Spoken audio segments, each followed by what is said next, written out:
Seeking Jesus and searching the scriptures will bring us face to face with the Word.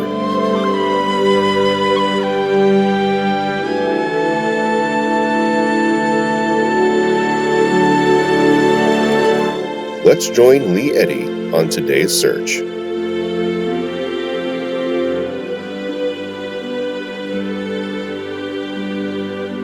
Hi there. We are diving deeper into the how to love message, how to understand it. I mean, what good does it do to and somebody tells you to do something and you don't know how? So when God says go love without knowing how, it makes a real problem. So we're right back into it. I hope you've been following along.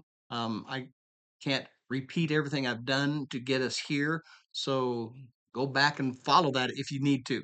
But let's just go on from here, okay? John 15:13.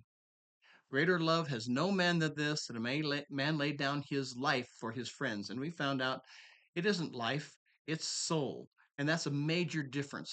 So, how does one love? He lays down his soul. We've been diving deeply into how that works. Got into John chapter 10 and saw how the good shepherd lays down his soul for the sheep. And so we got into John 10. We know the soul is our mind, will, and emotions. It's our personality. It's our selfishness. Okay, that's amazing. It's totally, totally amazing. When a man lays down his selfishness, that's amazing. But to know that in John 10 it said that he picked it up again. So you go to the Father and lay down your mind, your will, your emotions, how you think, how you want, and what you feel, and you pick up what He wants, what He thinks, what He feels. So when you come into somebody's presence, you have the Father's heart for them. That's the big deal. Well, then we went into John chapter 13, where Peter says, I will lay down my soul for you. And Jesus said, Really? Well, let me help you. Let me bring you to the end of yourself so that you can lay down your soul for somebody. That's very, very, very important. So we got to thinking, well, is that true for the rest of us?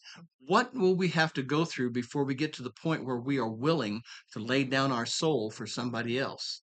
Well, now I was in John 13. Now we're going to go into John 15. We're going to go into the verses preceding verse 13 and see what he was talking about. Okay.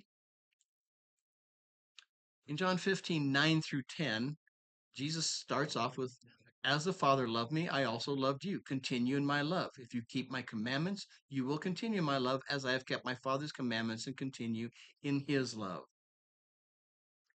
Well, that's very interesting, except there's a word in the Greek that is very, very important to this whole thing. And it's a comparison. The word as is very, very important. When God says, I want you to do something and do it as I did it, then you got to know how he did it to do it his way, to do as. Okay, so Jesus is saying, as the Father loved me, I also loved you. How did the Father love Jesus? Absolutely unselfishly. Well, that's pretty amazing. So that's how the Father loved Jesus. How are we supposed to love? In the exact same way. In the exact same way. As the Father loved me, I also loved you.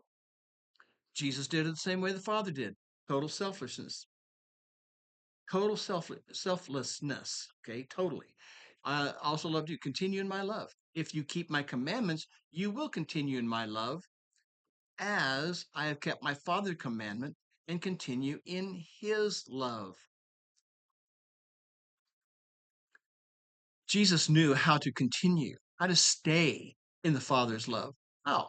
By doing his commands, following him, submitting, completely saying what you want, Father, what your will is. Notice how it's continually about the Father's will and about the Father's thoughts and emotions, and all that is right there with it. The Father does have a soul. The Bible says that all the way through the Old Testament. Okay. So how he thinks, how he wants, how he feels is most important. And we have to lay down who we are and what we do at the foot of the Father so that he can work through us. So that's a very important thing. Okay. Very important. So if we keep as the Father, do it the same way Jesus did it, It's the Father's love. It's His because God is love. We have to do it His way. Commands align us to what He is doing. He tells us what to do and we do it. That shows that we have submission. When God gives us a command and we do that command, then we are obviously submitted to what He wants to do. Well, what's the command? Well, it says so in the very next verse. Okay, very next verse, it says, I have spoken these things to you that my joy may abide in you and your joy may be full.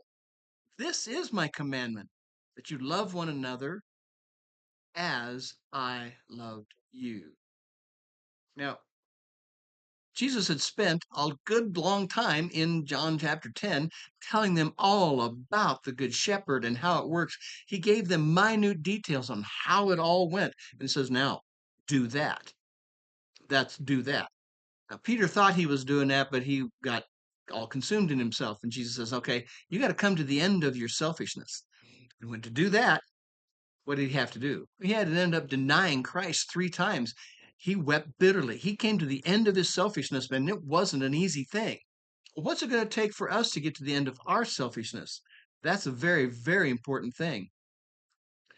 Very, very important. But in this verse, Jesus does say this. I've spoken these things to you that my joy may abide in you and your joy may be full. This is my commandment, that you love one another as I loved you. Well, when we do his commands, it is totally fulfilling and it brings us joy. People think of the idea about submitting to somebody and doing what they want, doing what they do what they want, do what they want, do what they want. It's all been just, and it's not easy. No, wait a minute. Submitting to God's will, okay, is filling us with joy. When we do it his way, we get filled with his joy. That's the important part. That's the very, very important. Okay. We've got to do these things because we get his joy out of it. Now, how do we get his joy out of it? We get his joy out of it by doing exactly like he did. He got all this joy from the Father. Now he's sitting there saying, I've spoken these things to you that my joy that I got from the Father because I did what he was doing may abide in you. And your joy, your personal joy, is going to match what my joy is. So this is my commandment, that you love one another as I loved you. Why? Because it's going to bring the joy. People think just submitting to God is just like it's just a drudgery, just I got to do this. No, you're missing the point. When you submit to God and his love, what happens? His other works come in. All the fruit of the Spirit, love, joy, peace, the patience, which is long suffering, all these things are going to be yours because it's the fruit of the Spirit.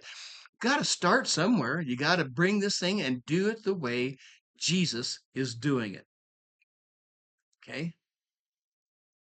So that brings us right into the very next verse, which is John 15:13. And he says, greater love is no man than this, a man laid down his soul for his friends. What do you get from all this? The greater love, is absolutely amazing.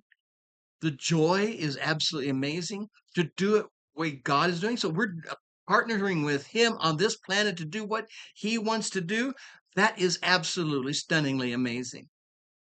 Wow, what a concept. To have the joy of the Lord in me because I am fulfilled in doing it his way, laying down my mind, my will, my emotions, my personality, my selfishness. That's exactly what God is wanting to do. He wants us to lay down our mind, will, and emotions, our selfishness, because that's what's going to bring him closer into all we do, that we're doing what he is doing. That's the important part. Okay. That is the very, very important part, to do it his way. If you need more help on this, by all means, give me a call. This is really important and this is very intriguing to get this done. What is it going to be like? Well, we can do it together. I'll show you how. Give me a call. This has been a production of Cross and Sword Ministries. Our mission is to bring freedom to people through the studying of the Word and pursuing an ever-growing relationship with Jesus. For more information, or to be part of our ministry, visit crossandswordministries.com.